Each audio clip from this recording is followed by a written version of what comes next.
Hi, it's Ursula from ursula-smith.com, and today I'm going to show you something with my Gelli Arts printing plate. There's a piece of paper underneath, that's why it looks so weird. And rubber stamp carving material. So this is the pink carving material by Speedball that you can use like linoleum cutters and carve stamps out of it. I'm going to use a plain sheet to show you something that I forget who did this originally, but she used two Gelli Art printing plates. She printed on one and then transferred it to the other and then transferred it to the paper.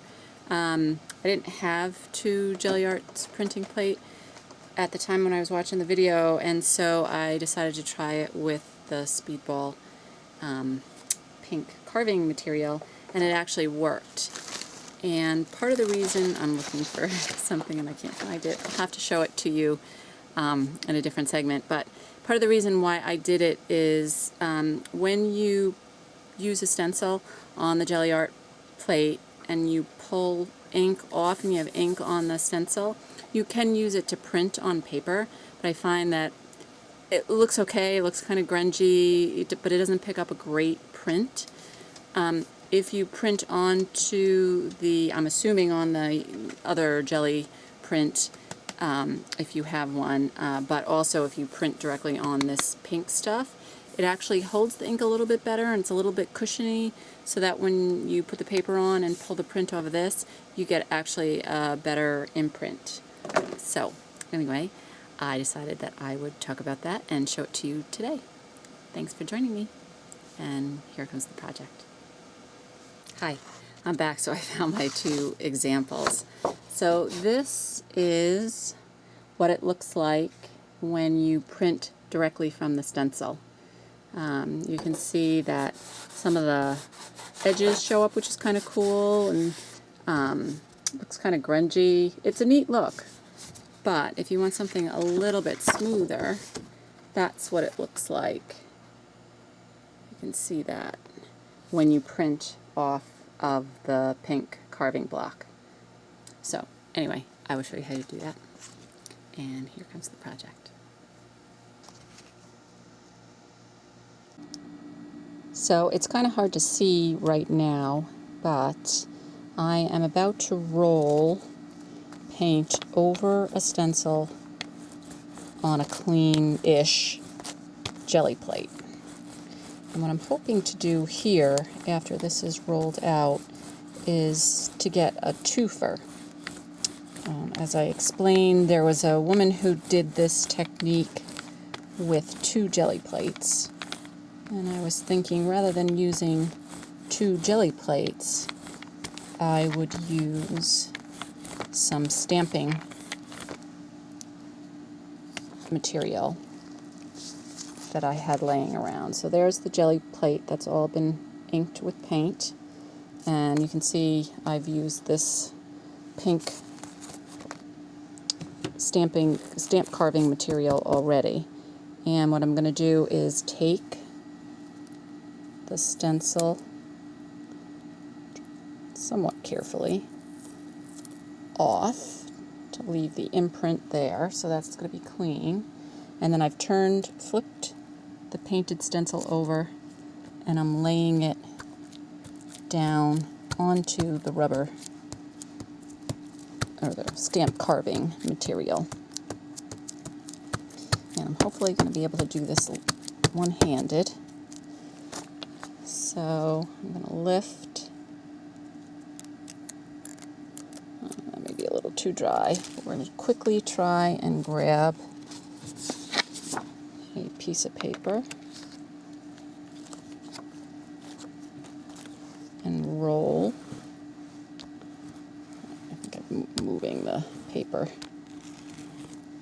You get the idea.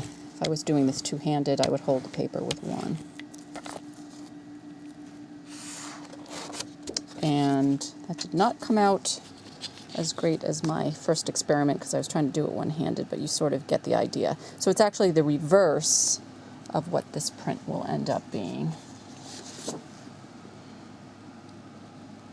quickly put this down. And I'm going to try and switch hands. And again, try and roll this without moving it. And generally, when I do my jelly plate prints, I let it sit for a few minutes because the paint seems to adhere better that way. So if I were doing this for real, I would let this sit a few more minutes. But I'm going to peel it off. And so there's the Gelli Art print. And then if this had come out darker, I don't know if you can see, it would actually be the reverse of the print. So anyway, if you have the pink stamping material around, you might want to give this a shot. Do it two-handed so it works better. And then I just clean this with a baby wipe. You can see I've done it multiple times. And then when I was done, using this for jelly printing, I would just turn it over and carve it on the other side. So anyway, I hope you like that technique, and thanks for joining me. Catch you next time. And here's just one more idea. Again, I've inked up my stencils on the jelly plate with paint. And this time I'm going to lift it off and I'm going to flip it over. I'm actually laying it directly on the paper on top of the pink, just to give it a little bit more cushion. And then I'm going to take another sheet of paper, cover it, and I'm going to take my inked roller and I'm going to try and do this very slowly, again one-handed, and I just move the paper, but you kind of get the idea. So now I'm getting an imprint. So it's not a very distinct image, but it's still kind of cool. And then while I'm rolling it, I'm also inking the stencil onto the paper underneath. So I will be back after I finish this and show you the results of all three. Oh, and also I'm going to do this print on top of a printed paper this time. I don't know if you can see that. I've printed it using a wooden, I don't know what you would call it. It's kind of like a stamp, but it's made out of wood from India that I found in an antique store. Very cool. It doesn't stamp very well, but it works great on the jelly plate. So anyway, I'm going to ink that with the jelly plate, or print it with the jelly plate, and I will show you the results. Thanks. So here are the results from my last printing. So this one was the one where the stencil was actually underneath the paper and I had that paint on the roller and I rolled and got the relief. If you can see on this side, I did another one with a lot less paint and I actually kind of like that better. So I probably would roll off some of the paint the next time I did that. But it's still kind of cool looking, like you could just take just a little piece of it and make a cool background for a card. And then this is the stencil directly on the white paper. And you get some texture in there from the stencil, so it doesn't hold all the paint, so you get that cool texture. So that's yet another way to use your piece parts from a jelly printing. And then this is the result of the jelly print where I printed on top of an already inked. So it's like a double print. There's kind of some of the texture in there. That kind of came out pretty cool. So anyway, I got a bunch of different images that I can use for different things. This one I could even cut out. It's a pretty easy design to cut out, so I could cut that and then layer it on top. Lots of things I can do with the results of this Gelli Art session. So again, thanks for joining me. See you next time.